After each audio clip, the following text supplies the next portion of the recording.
like a phoenix from the ashes. That is exactly the vibe I got. मुझे बताओ कोई ऐसा scenario अपने खुद के ज़िंदगी में जब शायद आपको लगा कि genuinely you are falling down, things are perfectly शायद नहीं जा रहा है, but then you actually rose like a phoenix from the ashes. ज़िंदगी में अपने बोला कि नहीं, I'm a fighter, I'm going to do it. Thank you. Actually उसमें विनय पाजी का हाथ है. Vinay Bhardwaj sir, we call him Vinay paaji with a lot of love. मैंने थिएटर ज्वाइन किया था for the last 7-8 years and फिर पैंडमिक आ गया था एंड स्टॉप, सब कुछ रुक गया था. थिएटर भी रुक गया था and things were picking up. और मैं सोच रहा था यार फिर अभी एक्टिंग करनी है आगे जाकर, तो कैसे, how would be able to move forward. फिर विनय पाजी आई थिंक मेरे एक किसी प्ले में उन्होंने मुझे देखा एंड हमारी मुलाकात हुई and he shared the story with me. पहले मुझे बहुत डर लग रहा था क्योंकि like you said, you know, it's about Kashmir and it's about rising above your the ashes and being a phoenix. So उस पर फोकस किया विनय पाजी ने. उन्होंने मुझे ये बताया एंड उन्होंने कहा, Darsheel, if you do this right, the intent is right, तो I think this can be your phoenix story also. So I would like to thank him for this opportunity and Som sir for directing this so well. And yes, everyone actually जिन्होंने भी associate किया है इस film के साथ. Mahesh Bhatt sir is also there. His blessings were there with us throughout. Video call के through he was always taking updates on set. And all the other actors and everyone who's here. I mean, thank you to everyone. And I think that's been my story. It's right here. So yes, thank you. You know, पहले film में ही आप तारे बन के उभरे थे वहाँ पे, so you're genuinely a star, so we know that you can do everything that you can. Perfect. क्या बात है, perfect ना, है ना sir? I love the cheer from your end. Thank you. Sir, he mentioned about the fact कि जितना भी उसने अच्छा काम किया, a lot of credit goes to you. But before anything else, Shri Krishna ji का आशीर्वाद हमारे साथ है. Narrative इनका है. जैसे विनय ने कहा कि ये एक बाप बेटे की कहानी है और कृष्णा, क्रिकेट और कश्मीर की कहानी, और इसमें कहीं पर इसको किसी किस्म की इनहिबिशन महसूस नहीं हुई. क्योंकि मैंने जब इनसे पहले मर्तबा कहानी सुनी थी तो मुझे लगा था कि नीयत से बड़ी कोई चीज़ नहीं होती. जब इंसान की नीयत पाक होती है, साफ होती है, और वो हुकस बुकस टाइटल अपने आप में ये कहता है कि हम दोनों एक ही हैं, राइट, तो कहीं पर वो डिविजिव जो एजेंडा होता है आज की दुनिया में, क्योंकि मेरा ये मानना है कि आज के दौर में पैंडेमिक डिस्पेयर का है, उदासी का है, जो गाजा में हो रहा है, जो दुनिया में हो रहा है. ऐसे माहौल में कहीं पर एक फिल्म लेकर जुर्रत करके अपनी टीम के साथ में एक बहुत ही पाक नीयत से कृष्णा की बात करता है, क्रिकेट की बात करता है, कश्मीर की बात करता है और कहता है कि हम एक ही लोग हैं. तो मेरे ख्याल में ऐसी कहानियों की बहुत ज़रूरत है, क्योंकि वो ग्लू की तलाश है जो हम सबको जोड़ के रखे. वो कहानियों का बहुत अहम रोल होता है. और जब एक यंग फिल्म मेकर अपनी पहली डायरेक्टोरियल फिल्म में ऐसी जुर्रत करके ऐसे स्पेस को छूता है तो लगता है कुछ जिंदा है मुल्क में. नहीं तो बहुत आसान है कि आप पहले फिल्म में वो एजेंडा अपना लें जहाँ से आप बोले कि भैया ओपनिंग लग जाए और कुछ मिनिमम बॉक्स ऑफिस रिटर्न्स तो होने चाहिए. तो वो जब तक आदमी धार पे नहीं चलता, तलवार की धार पे, तो वो ना बात कह पाता है ना अपनी जगह बना सकता. तो it's a work of conviction. और मैं तो इस लड़के से तब से वाकिफ हूँ जब इसने दुश्मन बनाई थी, बहुत ही जुर्रत करके फिल्म बनाई थी. हमारा एक शो बनाया पहचान, जो श्वेता जी ने डायरेक्ट किया, जो आएगा आज नहीं कल. तो he is consistent with his vision कि कुछ ऐसा करके दिखाएं जिससे हमको लगे कि हमारी रूह को तसल्ली मिले. और आज की तारीख में ऐसे फिल्म मेकर्स बहुत कम हैं. तो ये एक नई सुबह है इसके लिए. मगर मुझे जब देखता हूँ उसको बात करते हुए लगता है कि चलो कुछ तो काम आया है इसका एसोसिएशन मेरे साथ में. कहीं पर कुछ बातें कहीं इसके अंदर घर कर गई.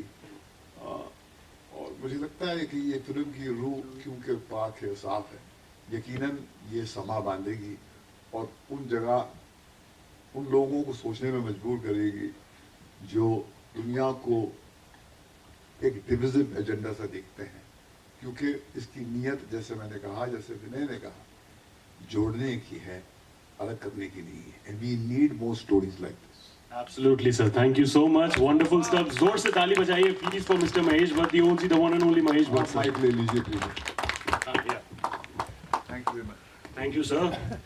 I'll now quickly open. जैसे लड़का सचिन को भगवान मानता है और फादर कृष्ण को भगवान मानता है, तो जो ये फेथ की कहानी अपने अपने हैं, वो आजकल के टाइम पे बहुत इंपॉर्टेंट है डिस्टिंग्विश करना कि who is the real hero.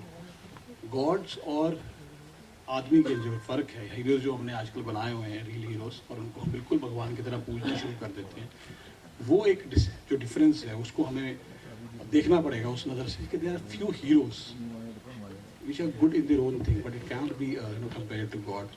तो ये एक बहुत बड़ी कहानी है जो बोलती है कि आप किसी को फॉलो करो, मगर पागलपन की हद तक नहीं, जो उनकी अच्छाई हैं वो करो, मगर बुराइयों को भी दूर रखो।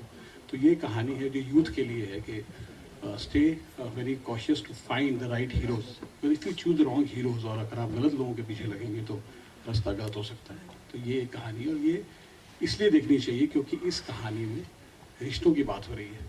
मुझे लगता है कि हर बाप बेटे का एक डिफरेंस होता है रिश्तों में। मतलब बेटे को हमेशा लगता है, शुरू में उसको लगता है कि मेरे जो फादर हैं वो मेरे हीरो हैं, फिर जब वो थोड़ा बड़ा होता है तो उसको लगता है कि नहीं, ये थोड़े दूर हो जाते हैं वो अपने बाप से, और फिर आखिर में जाके थोड़ा टाइम के बाद समझ आता है कि माई फादर वॉज राइट।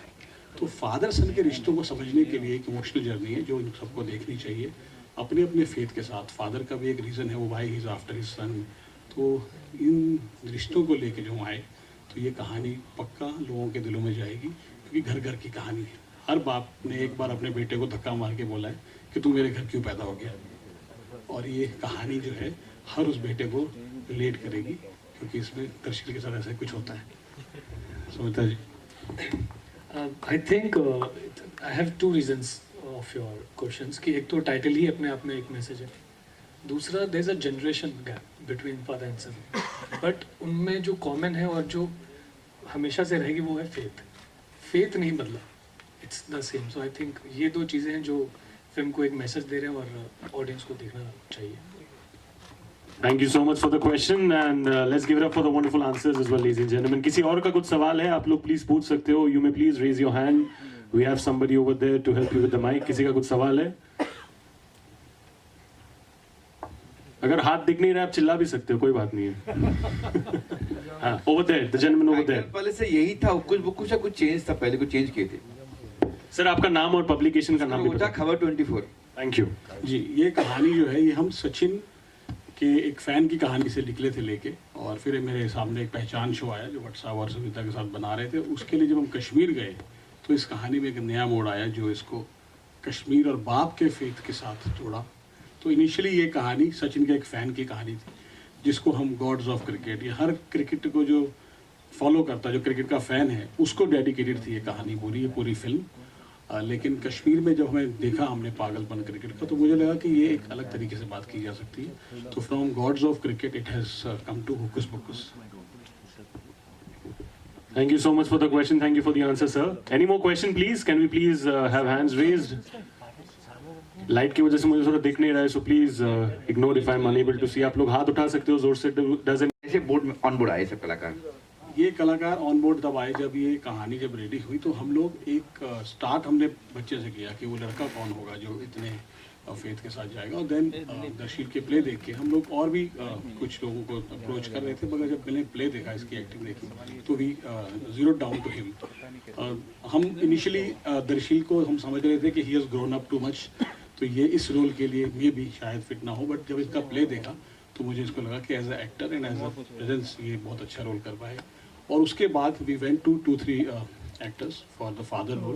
कुछ डेट्स के इशू थे, और फिर देन अरुण गोविल जी जब हमने उनको नरेशन दी, his come back to us was very very strong and his faith, तो हमें लगा कि ये बिल्कुल सही है। And then we were zero time to find the right villain जो उस कश्मीरी लुक को और सबको सस्टेन कर सके।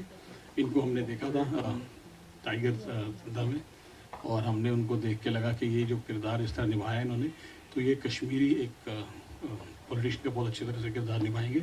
अप्रोच किया इनको, इनकी लुक दाढ़ी वाली थी, लुक टेस्ट में फिर वो दाढ़ी फेल हो गई और आज ये क्लीन शेव हमारे साथ है। तो दरअसल जी आप सचिन के फैन हो या फिर किसी और क्रिकेटर, और कितना पसंद करते हो क्रिकेट को आप? मैं life long Sachin Tendulkar sir का फ़ैन हूँ और अभी मैं विराट कोहली सर के लिए क्रिकेट देखता हूँ। कभी कभी वो तुम्हारे बेड से निकलवाने में इंस्पायर करते हैं, बिकॉज आप देखोगे तो उन्होंने सारे उनके रिकॉर्ड्स तोड़े हुए, लेकिन उनके आंखों में वो जो हंगर है उससे मैं काफ़ी इंस्पायर होता हूँ। So Sachin sir first and then Virat Kohli. कितना एंजॉय किया आपने क्रिकेट खेलते वक्त? फिल्म बहुत ज़्यादा एंजॉय किया। एक्चुअली ये सवाल सभी को पूछना चाहिए जो यहाँ पर मेरे साथ खेलते थे क्रिकेट। इनफैक्ट कभी कभी क्रू मेंबर्स भी हमारे साथ क्रिकेट खेलते थे एंड बहुत ज़्यादा मज़ा आती थी। इनफैक्ट सबसे ज़्यादा हम क्रिकेट को मिस करते हैं इस सेट पर। Thank you so much. Any more questions please from anyone over there? Sir ji उनके पास एक क्वेश्चन है, प्लीज उनको माइक दे दीजिए। इधर इधर इधर ओवर देयर, उनको एक माइक दे दीजिए प्लीज। सर आपका नाम, पब्लिकेशन और मेरा नाम अनिल जायसवाल, वायरल खबरें। Thank you sir. मुझे पूछना यह है कि जैसे कश्मीर की अगर बात आती है तो आतंकवादी या बंदूक की बातें जरूर होती है, उसमें हर पिक्चर में होती है। तो क्या ये इस पिक्चर में भी ऐसी कोई बात है? सर आपका सवाल किसके लिए है? कोई भी दे सकता है। I believe let the directors handle this. ये जो कहानी बताई जाती है कश्मीर की, ये भी हम लोगों ने बनाई है। तो ये सिर्फ एक साइड ऑफ स्टोरी है कश्मीर की। जैसे इंसान की एक साइड ऑफ स्टोरी नेगेटिव होती है, उसका पॉजिटिव भी होता है। तो कश्मीर की आज तक एक साइड की कहानी आई है। तो इसमें जो सच है कश्मीर का वो है, कुछ पॉजिटिव, कुछ खट्टा, कुछ मीठा, मगर जो भी है वो सच है। वो राइट कश्मीर है, कोई ऐसा सोच नहीं है जो हो नहीं रही वहाँ पे। पॉजिटिव बात भी है कि कश्मीर में पॉजिटिविटी भी है, हमको सिर्फ उस नज़र से देखना है। और आई वॉज फॉर्चुनेट कि मुझे वो दिखा। तो इसमें बात ज़रूर है उस वातावरण की जो वहाँ पे कुछ वक्त के लिए ख़राब था, उसकी रिप्लिकेशन है, मगर सोच जो है वो उस वातावरण में भी जो पॉजिटिविटी की है, जो होनी चाहिए, जो है कुछ लोगों में, उनकी है। ये हर उस हिंदू, मुस्लिम, सिख, ईसाई, कश्मीरी की कहानी है। ये किसी एक कश्मीरी पंडित की कहानी नहीं है। हर उस कश्मीरी, हिंदू, मुस्लिम, सिख, ईसाई की जो वहाँ पे स्ट्रगल के टाइम पे सस्टेन किया, जिसने मुश्किलें की, बंद हुआ, जो कुछ भी हुआ वो हटा नहीं वहाँ से। और आज जो सब कुछ ठीक हुआ है, कुछ बेटर हुआ है, जो उसको वो लोग, उनकी जीत है ये। तो ये उन लोगों के लिए है ये कहानी, और सच्ची कहानी है ये। बिना पिस्तौल के भी कश्मीर में बहुत कुछ है ऐसा जिसको एंजॉय करना चाहिए। ये इस फिल्म में दिखेगा आपको। क्या बात है, what a line at the end, बिना पिस्तौल के भी। I think that is actually the essence of a beautiful Kashmir.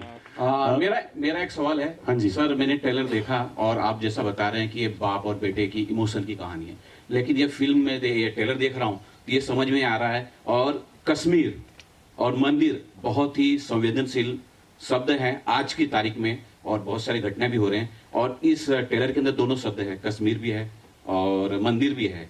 और आप बाप बेटे कर रहे हैं, मुझे तो लग रहा है इसमें मंदिर बनाने के ऊपर ही एक फिल्म बन रही है जो बाप बेटे के बीच की कश्मकश है। तो ये सर एक संवेदनशील मुद्दा भी मुझे लग रहा है। क्या कुछ बोलना चाहेंगे सर? नज़र की बात है सर। आपको क्रिकेट नहीं दिखी इसमें, क्योंकि मे बी इस टाइम आप ज़्यादा उन चीज़ों पर ध्यान दे रहे हैं। इसमें बहुत कुछ है, रोना भी है, हंसना भी है इसमें। हाँ, मंदिर की बात है, क्योंकि कश्मीर में अगर मंदिर किसी को बनाना है तो वो गलत बात नहीं है। उसको हम संवेदनशील बात को नहीं समझना चाहिए कि ये बड़ी अलग बात कर रहा है। चंडीगढ़ में मंदिर बनता है तो हमें कभी ऐसी क्वेश्चन नहीं आते, तो कश्मीर में मंदिर में आने में क्यों आते हैं? तो ये सोच की बात है। इसमें कुछ भी ऐसा नहीं है जो संवेदनशील है। अगर हम सोचेंगे ये बात कि इसमें ये मंदिर की बात कश्मीर में कर दी तो ये कंट्रोवर्सी है, ये सोच की बात है। तो हम तो इस सोच से नहीं आए। हम तो ये बात कर रहे हैं कश्मीर में भी मंदिर बन सकता है, कश्मीर में भी गुरुद्वारा बन सकता है, मस्जिद बन सकती है। अगर इस सोच से हम आते तो शायद इस क्वेश्चन का मैं जवाब दे सकता। लेकिन हमारी जो सोच है सच दिखाने की है कि वहाँ पे एक टाइम था जब खराब था, लेकिन कुछ ऐसे लोग भी थे जो पॉजिटिव थे। उन लोगों के मन में क्या था, उन लोगों की ऐसी कौन सी सोच थी जो आज कश्मीर चीज़ों से निकल के बाहर आया है। उन लोगों की कहानी तो कोई बताएगा, तो ये उनकी कहानी है। मंदिर की बात है इसमें, देश में अगर कुछ मंदिर की बात चल रही है ये कोइंसिडेंस है। This film was planned last year. अब जो हो रहा है ये कृष्ण जी के लिए है। शायद इस फिल्म के थ्रू कोई ऐसा मैसेज सबके पास जाना हो कि इस नज़रिए को जो हम फिल्म से ला रहे हैं, मंदिर के नज़रिए को, लड़ाइयों के नज़रिए को, शायद किसी अलग तरीके से दिखाएं हम, और किसी एक आदमी की भी सोच बदली कंट्रोवर्सी से या संवेदनशील से पॉजिटिव की तरफ, तो आई थिंक हमारी फिल्म की जीत होगी। मेरा सवाल दरअसल के लिए है क्योंकि मुझे ये शायद अच्छी तरह से पता है, ये back to back second film हो रही है कश्मीर के ऊपर आपकी, राइट है जी। और आप वहाँ के लोगों से मिले हैं और बातें भी काफी किए हैं, तो कुछ नजरिया शेयर करना चाहेंगे कश्मीर को? मैंने ये फिल्म पहले की थी एंड उसके बाद फिर ऑटोमेटिकली दूसरी फिल्म की बात हो रही थी एंड यहाँ पर मेरे लिए सबसे ज़्यादा नेचर वहाँ पर जो है हम डल लेक में शूट कर रहे थे एक्चुअली एक दिन शिकारा पर, और पूरा दिन हम उसी लेक पर थे एंड आप अगर सोचोगे कि आप कोई भी एक जगह पर रहते हो तो आप थोड़े से बोर टाइप हो जाते हो कि ठीक है मुझे यहाँ से निकलना है, लेकिन वो जगह ही ऐसी है कि आपको वहाँ से कभी हटने का मन नहीं करेगा। मैं जब भी कश्मीर के बारे में सोचता भी हूँ पता नहीं एक अंदर का कनेक्ट फील होता है वहाँ के नेचर के साथ, वहाँ के लोगों के नेचर के साथ भी, क्योंकि लोग इतने प्यारे वहाँ पर, इतने वार्म है। तो मेरी मेमोरीज, मैं करीब 6-7 बार अब कश्मीर जा चुका हूँ और हमेशा एक स्वीट मेमोरी के साथ मैं फिर से वापस लौटा हूँ। So it always have a special place in my heart. एक लास्ट क्वेश्चन मेरा सर के साथ है, विलेन सर के साथ है। सर हेलो सर, ये सर आपके साथ सर ट्रेलर के अंदर एक बहुत बेहतरीन लुक जो आपके फेस पे आई हंसते हुआ, एक किलर स्माइल था वो, और बहुत अच्छा लगा। सर थोड़ा आपके किरदार के बारे में थोड़ा एक्सप्लेन करेंगे। मैंने वो नहीं देखा, अब ट्रेलर नहीं देखा अब तक, तो अब किरदार के बारे में क्या बताऊं। इज अ पॉलिटिशियन जो उसका बिलीव्स है कुछ और उनको लगता है कि वो सही है उनका बिलीव, बट एंड पे मतलब वी हैव टू सी कि वो सही है या नहीं, बस that's all I can say. बाकी थिएटर में जाके मिलेगा देखने को, समझने को, और नहीं मिलेगा। This is